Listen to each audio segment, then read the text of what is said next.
Ayan po, pinagpalang umaga po sa ating lahat. Opo, ayan.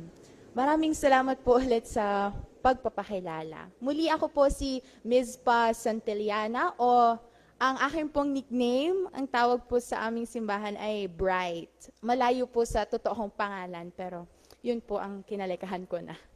Yan. Isang kaani po ako ng UCCP Batangas City. Ako po ay isinugo ng Samahan ng mga Kabataan ng ating komperensya dito sa District 2 upang magbahagi po ng salita ng Diyos sa ilalim ng CYF Exchange Preaching Ministry. Para po sa akin, isang malaking pagpapala po ang mabigyan ng pagkakataong humarap po sa inyong lahat upang magdala ng mensahe mula sa Panginoon. Noon po kasi, kapag nagsisimba po ako, kasama lang po ako ng aking mga magulang, lolo at lola, mga tiyo at tiyahin ko po.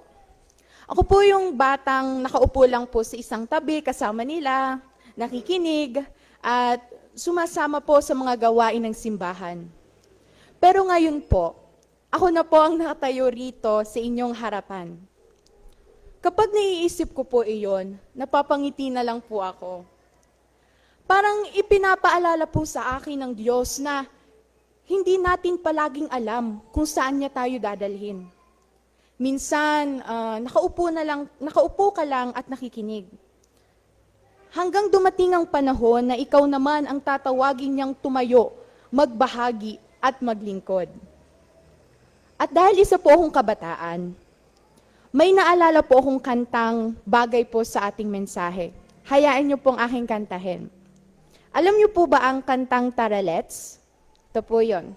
Tara let's, tara tara tara let's, di ka na mabibigo. Tara let's, tara tara tara let's, di ka na mabibigo. Simple lamang po ang ibig sabihin nito. Ang ibig sabihin po ng tara ay paanyaya. At ang let's ay parang pagsasabing, tayo na, tara na, sama tayo. Pero gusto ko pong linawin na ang tara let's po ay hindi literal na sinabi ni Jesus sa ating Biblia.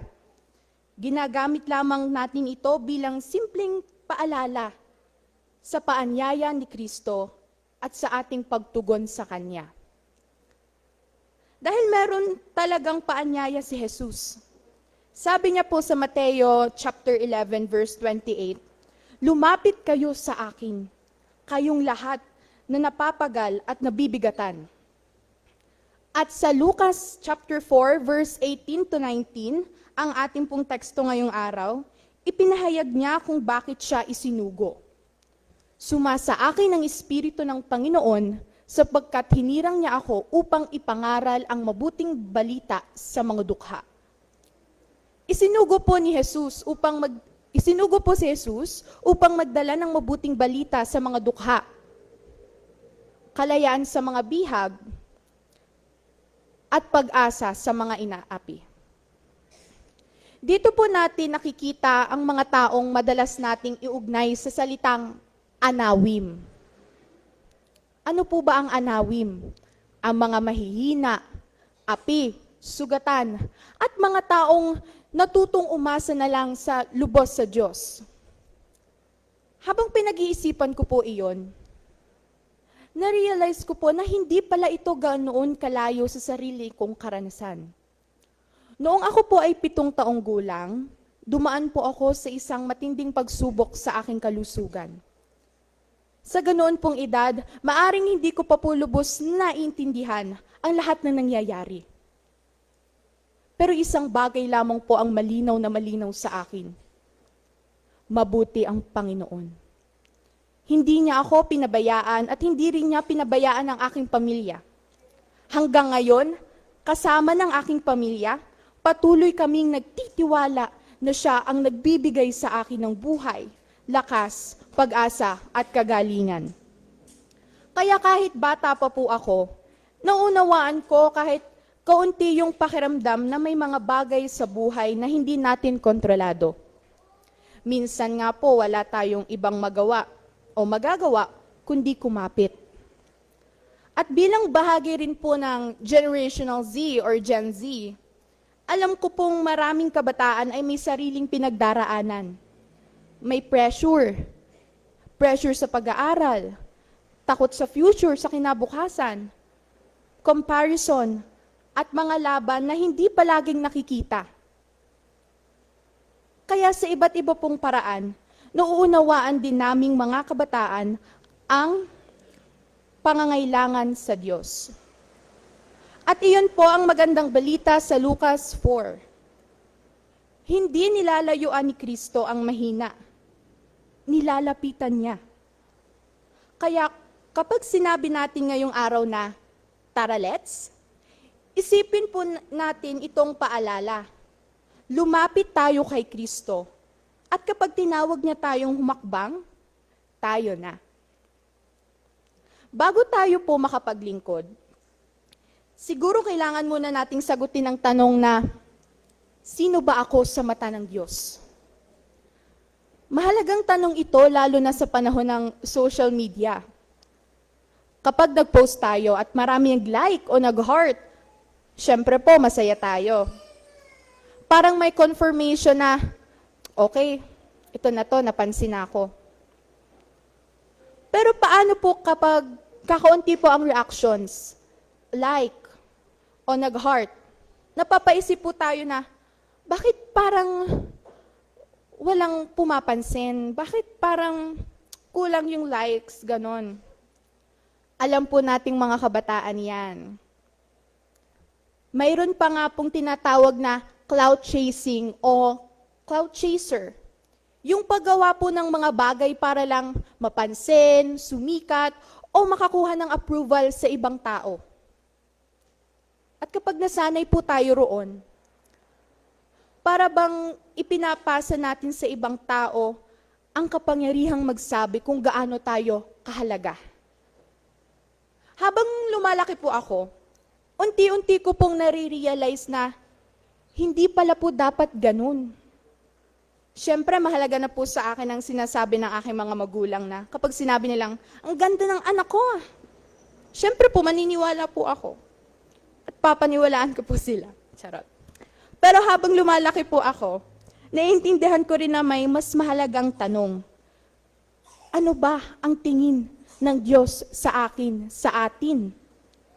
Sabi nga po sa 1 Samuel chapter 16 verse 7, ang tao ay tumitingin sa panlabas na anyo, ngunit ang Panginoon natin ay tumitingin sa puso. Maaaring tingnan ng mundo ang ating itsura, ang ating achievements, popularity, o ang ating profile. Pero ang Diyos ay mas malalim tumingin. At sabi sa Isaiah chapter 43 verse 4, ikaw ay mahalaga sa aking paningin at iniibig kita. Napakaganda pong paalala noon. Hindi sinabing mahalaga tayo dahil marami tayong mga followers sa social media. Hindi dahil mataas ang grades natin o pasado tayo sa standards ng ibang tao. Mahalaga tayo dahil tayo ay mahal. Mahal tayo ng Diyos. Sabi rin po sa 1 Peter chapter 2 verse 9, tayo ay isang lahing hinirang at bayang pag-aari ng Diyos. Kaya sa aking mga kapwa kabataan, kapag pakiramdam mong hindi ka napapansin o kapag napapatingin ka sa buhay ng iba at iniisip mong mas maganda sila, mas pogi sila, magaling, mas successful, huwag mong sukatin ang halaga mo sa reaction button ng ibang tao. Bago ka pa man magustuhan o i-like ng mundo, minahal ka ng Panginoon.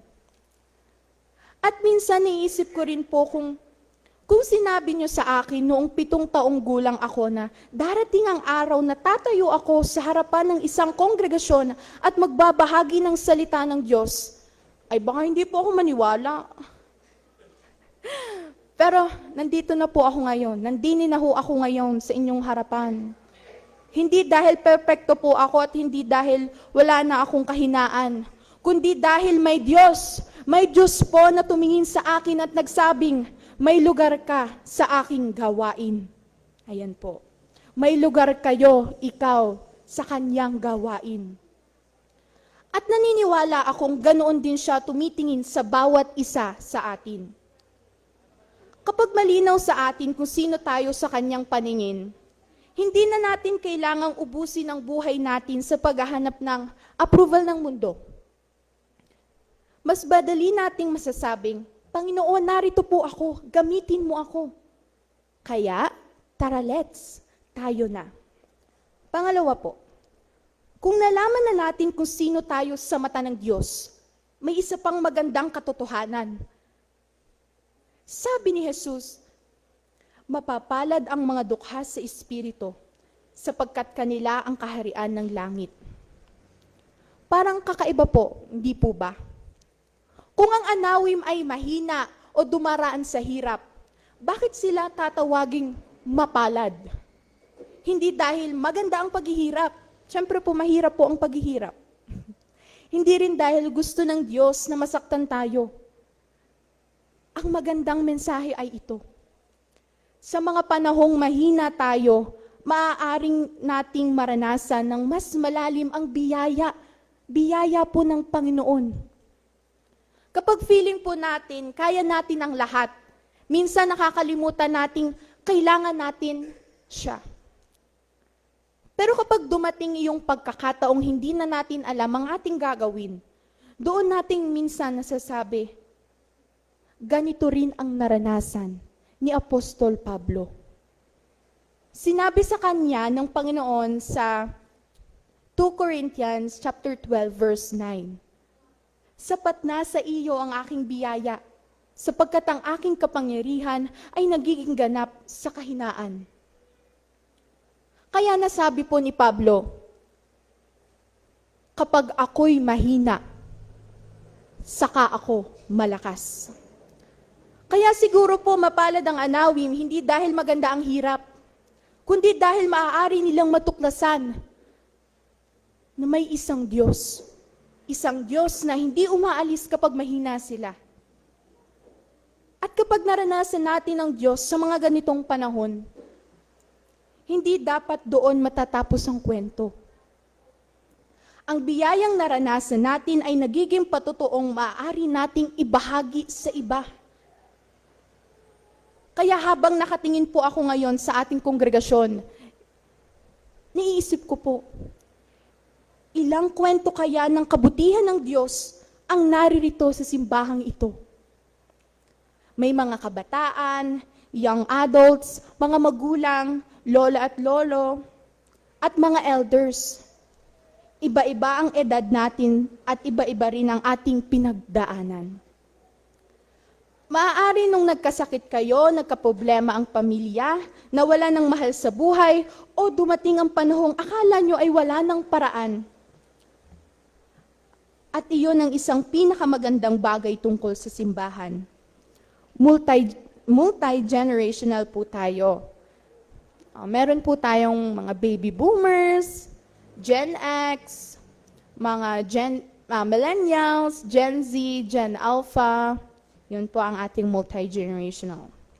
Sabi po sa awit chapter 145 verse 4, isang salinlahi ang pupuri sa iyong mga gawa sa susunod na salinlahi. Napakagandang larawan na iyon. Isang henerasyon na nagkikwento sa susunod kung paano naging tapat sa kanila ang Diyos. Kaya sa mga nakakatanda po sa ating simbahan, kailangan po namin ang inyong mga kwento. Kami pong mga kabataan na hindi lang nangangailangan na magsasabi kung ano ang dapat naming gawin. Kailangan din po naming marinig kung paano nyo naranasan ang Diyos nung kayo mismo ay bata pa. Nalilito, natatakot o may pinagdaraanan. Baka ordinaryong kwento na lamang inyo, pero baka iyon mismo ang kailangang marinig ng isang kabataang ngayon. At hindi rin naman po one way yon. May ibabahagi rin kaming mga kabataan. Ang aming creativity, bagong pananaw, teknolohiya, at higit sa lahat, ang sarili na rin naming karanasan ng Diyos. Kaya hindi po tama ang isipin na kapag matanda na, tapos na po ang role natin, ang purpose. At hindi rin tama ang isipin na kapag bata pa, wala pang maiiambag. Sabi po sa 1 Corinto chapter 12, ang simbahan ay tulad ng isang katawan. Magkakaiba ang bahagi, pero lahat po ay may purpose. Lahat po ay mahalaga. Kaya sana huwag po nating hayaang maputol ang kwento ng pananampalataya sa pagitan ng mga henerasyon. Kung naranasan mong naging mabuti ang Diyos, huwag mong sarilinin. Ikwento mo, ibahagi mo. At kung ikaw naman po ang nakikinig, pakinggan mo rin ang kwento ng iba. Dahil baka doon mo marinig ang paalala ng Diyos na kailangan mo ngayon. Kaya tara, let's magkwentuhan tayo tungkol sa kabutihan ng ating Panginoon. Pangatlo po, at kung ang kwento natin ay kwento ng biyaya, dapat din itong maging kwento ng paglaya. Bumalik po tayo sa Lucas chapter 4. Sinabi ni Jesus na siya ay isinugo upang ipahayag ang paglaya sa mga bihag. Hindi tayo komunidad ng mga taong nagkukunwaring wala ng problema.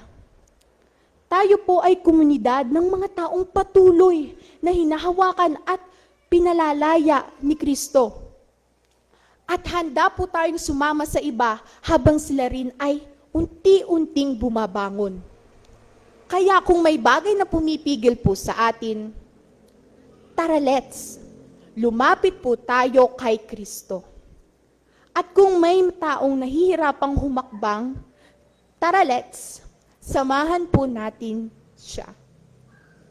Mga kapatid, lalo na sa aking mga kapwa kabataan, ang daming boses sa panahon ngayon ang gustong magsabi kung sino tayo. May boses ng social media, expectations, at comparison. Pero higit sa lahat, may isang tinig na kailangan nating matutunang pakinggan. Ano pong tinig iyon? Ang tinig po ng ating Panginoon. At sinasabi niya sa atin na mahalaga tayo, minahal tayo, minamahal niya din tayo, at may lugar tayo sa kanyang gawain. Kapag tayo ay pagod at mabigat ang dinadala, sinabi ni Kristo, lumapit kayo sa akin. At sa Lucas chapter 4, ipinakita niya ang kanyang misyon, ang magdala ng mabuting balita, pag-asa at kalayaan. Bilang mga tagasunod niya, inaanyayahan tayong makibahagi sa mga gawaing iyon. Kaya kapag sinabi natin ngayon ang, tara, let's, hindi natin sinasabing ito mismo ang sinabi ni Jesus sa Biblia. Isa lamang itong simpleng paalala sa ating tugon sa Kanya. Kapag alam na natin kung sino tayo sa mata ng Diyos, hindi na natin kailangang habulin palagi ang approval ng mundo. Kapag naranasan natin ang kabutihan ng Diyos, may kwentong maaari nating ibahagi. Kapag naririnig natin ang salitang bihag, kadalasan iniisip natin ang kulungan at rehas.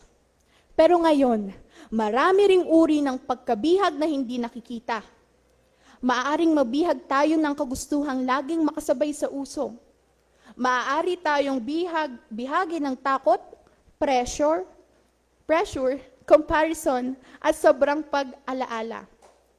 At mayroon ding mga bagay na unti-unting kumukuha ng ating oras at atensyon. Siguro po kami pong mga kabataan ay palagi pong nasasabihan. Guilty po ako. Bihag na kayo ng cellphone nyo. Kaka-cellphone mo yan. At minsan, tama naman po. Sasabihin natin, 5 minutes na lang ako mag-scroll. Mamaya, 1 oras na pala.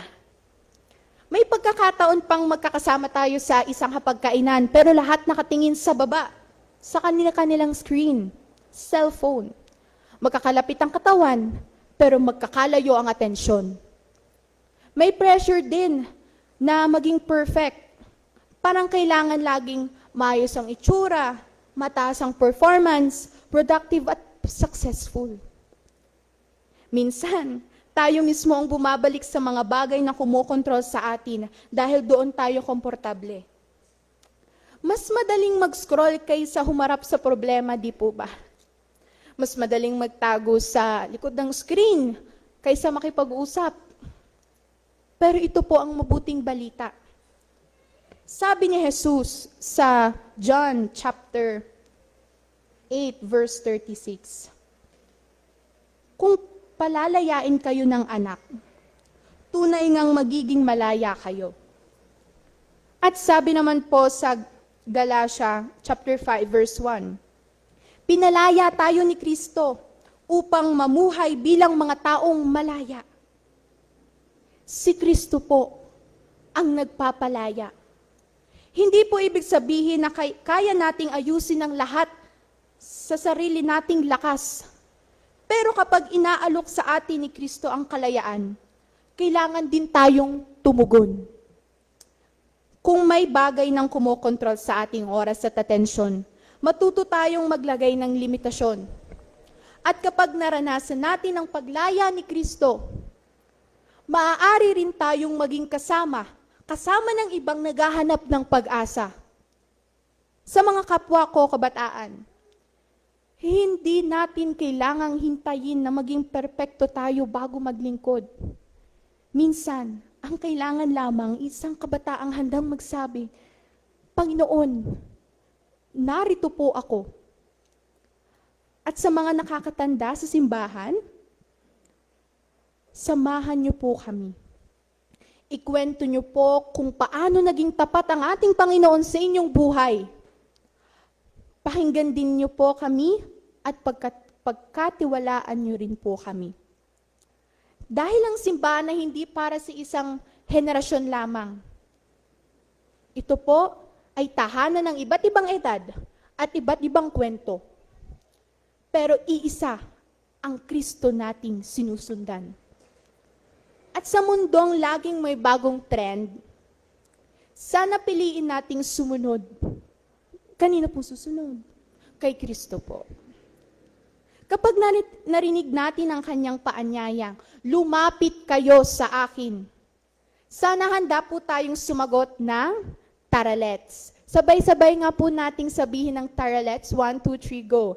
Tara let's. Yan. Tayo na po. Tayo nang lumapit, magbahagi, maglingkod, at lumakad kasama ni Kristo. Amen.